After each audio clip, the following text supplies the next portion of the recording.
Ever feel like your calendar is bursting with your kids' activities and you're not even sure why you signed up for half of them? You want your kids to have opportunities, but you're wondering if all this busyness is actually helping or hurting your family and your faith. In the next few minutes, we'll talk about how to choose activities and extracurriculars that fit your family's values and priorities and bring more peace to your home. Okay, let's be honest. Have you ever sat down and looked at your calendar and thought, how have we gotten so busy? Why is our life so busy and crazy? One kid has soccer practice 3 nights a week.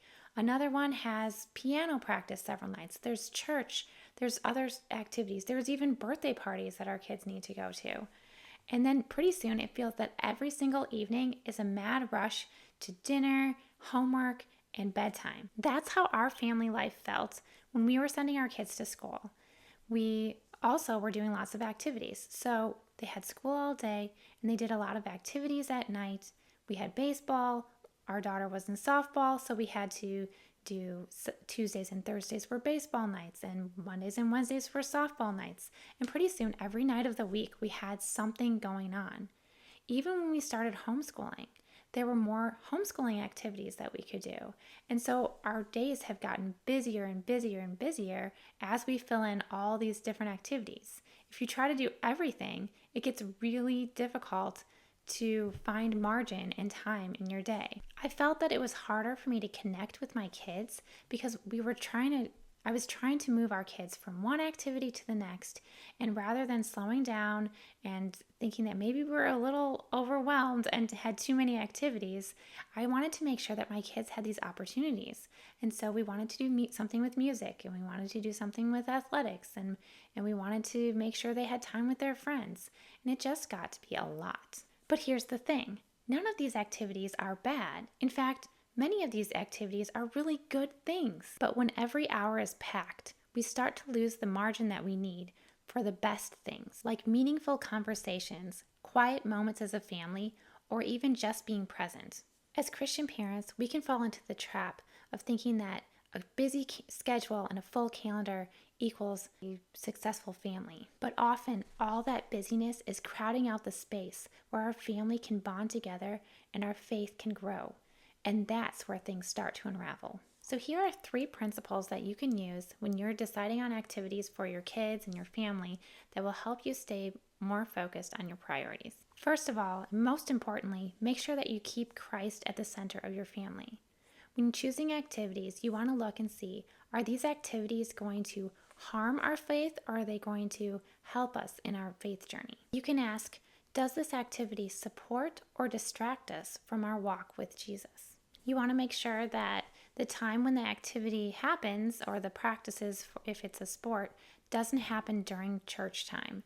Usually that's often on Sunday mornings, but if you attend church at a different day during the week, that might be okay for you. But you want to make sure that it's not interfering with your worship time. It's not interfering with the time that you spend in God's Word or with other church activities that your family is doing. You also want to consider the people that your children will be hanging out with during those practices or during that activity. Sometimes foul language is used. Is that going to affect your child in their faith walk? Sometimes other children in the activity will be doing things that you don't want your child to do, and that might distract them from their faith or veer them in the wrong direction. The second key principle is you want to make sure that the activities align with your family's priorities. For example, in our family, we make sure that our kids are doing activities that they enjoy, but also not just for now, but activities that they can do throughout their lives. We kind of look at and encourage more long-term goals, like they can play tennis longer or they can swim throughout their lives. And so we encourage those kinds of activities. One of our family's top priorities is to make sure that we have family dinner time together in the evenings. And so we make sure that activities do not affect that as many days of the week as we can. We try to get together as a family. We also like to prioritize family activities over individual activities. So if it's something that we can do all together as a family, we try to be more active with that, such as riding a bike together or going on a family walk together. things that we can do all together as a family. Now, that's not for everything, but we try to do that for a lot of the activities so that we can have that family bonding time together as well. So when you're figuring out what activities you want to do, make sure that you look at your family's priorities, such as family dinner time, time together, going to church together, and make sure that those happen first before you start adding in your children's activities. A third thing to consider is to look at your child's God-given strengths. Not every child is meant to do everything and learn all the skills for all the activities. So you want to look at what gifts has God given to your child. And so you can do that kind of by trial and error. And as they start going to activities, don't continue to force them to keep going if it's not something that it looks like they have a real gift for. And some of their interests, if they're interested in things, then you can put them in activities where their interests lie. For example, one of our daughters is very she wanted to learn how to sew. And so she's into art anyways. And so I asked a friend to teach her lessons. And this has really blossomed into an activity that she really enjoys.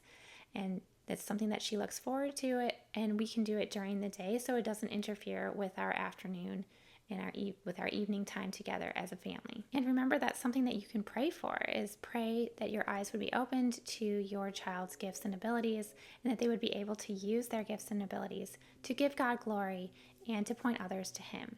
And so when you talk with your children, you can glean from them what interests they have and also continue to pray about it. And then remember to be flexible, because your child's interests can change over the years. And something that they used to like doing, they might not like to do that anymore. And so be flexible. One of our daughters has been practicing piano for several years, but she's been playing piano for several years, but she decided that she is not really interested in it anymore. And so instead of forcing it, we're finishing out this year, and then we're going to find if there's a different kind of instrument she wants to play, or even just take a break from instruments for now. Just keep in mind that you're not failing or falling behind, and your kid is not falling behind if they're not in every single activity or every single club. You're actually being more intentional, and you're leading the way by choosing activities more intentionally and maybe not doing quite as many. Here are a few practical tips that have worked in our family as we try to choose activities more intentionally. The first tip is to maybe limit your children, each child, especially if you have multiple children, like we have 4, to one activity per season. That way you're not going here and there and everywhere. Another important thing to do is to evaluate every few months. Is this working? Is our schedule getting too busy? How am I feeling about this? Am I starting to feel frazzled? Am I starting to feel like pulled in too many different directions? And if you are, that would be a good time to sit down together as a family and figure out which activities maybe we can drop and maybe try back at a different time when the season is not so crazy.